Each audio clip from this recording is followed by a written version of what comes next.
Hey guys, so I'm going to be covering the very last member of your wealth building team, the estate planner.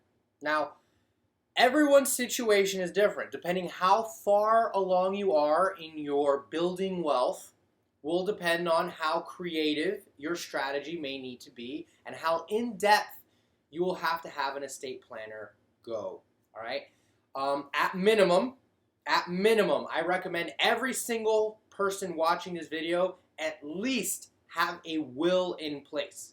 At minimum, have a will. I recommend you speak to a lawyer about it versus going to like LegalZoom, but at minimum, go to LegalZoom and have something. Have a will in place. It's not very expensive, and it's really a selfless act of thinking of what your family will do in the case that you, for whatever reason, pass away in an untimely manner.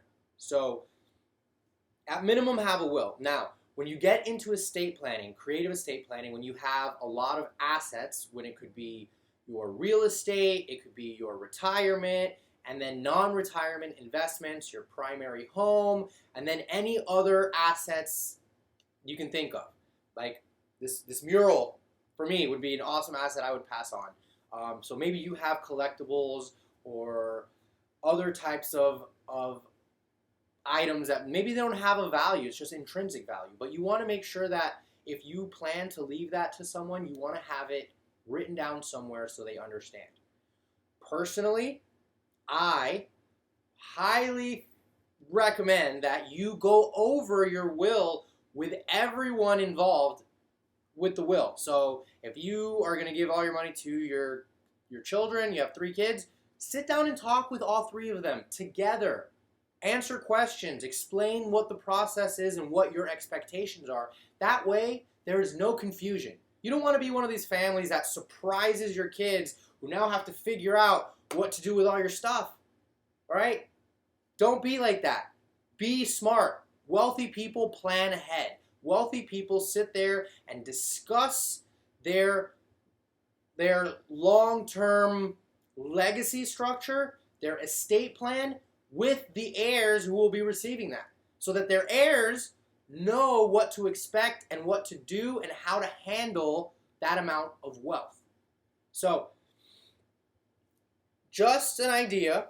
So if you're someone who doesn't want to create trust fund babies, this is some training I will do later, but just to give you kind of like whet your appetite and sort of creative strategies regarding leaving a legacy. One that I personally will do is when my child comes to receive the estate from me, I will set it up on a dollar per dollar basis, meaning that if I had $1 million in there, all of it will go to my son, except annually he will have to show his taxes, and then based on the amount of money he's been able to earn himself, I will match that with the estate. So if he earns 100 grand, he gets 100 grand out of the estate. And that way, when my son makes it to where he gets the entire $1 million out of the estate, he himself would have had the capability of earning $1 million and then know how to handle that money. It's a way to force him to continue his education instead of just, oh, I'm just going to live off of the money. Because you know what? You can't live off the money until you yourself put forth the effort and change your own legacy. So that's just a random example for you guys. There's a lot of other creative things you could do to leave your inheritance to your heirs. And there's a lot of things you could do as far as what the rules are regarding your estate and your estate plan. So having a really good estate planner that kind of knows these creative strategies and kind of has a better understanding of what your ultimate goal is when leaving your wealth, that person can be very valuable to making that reality happen.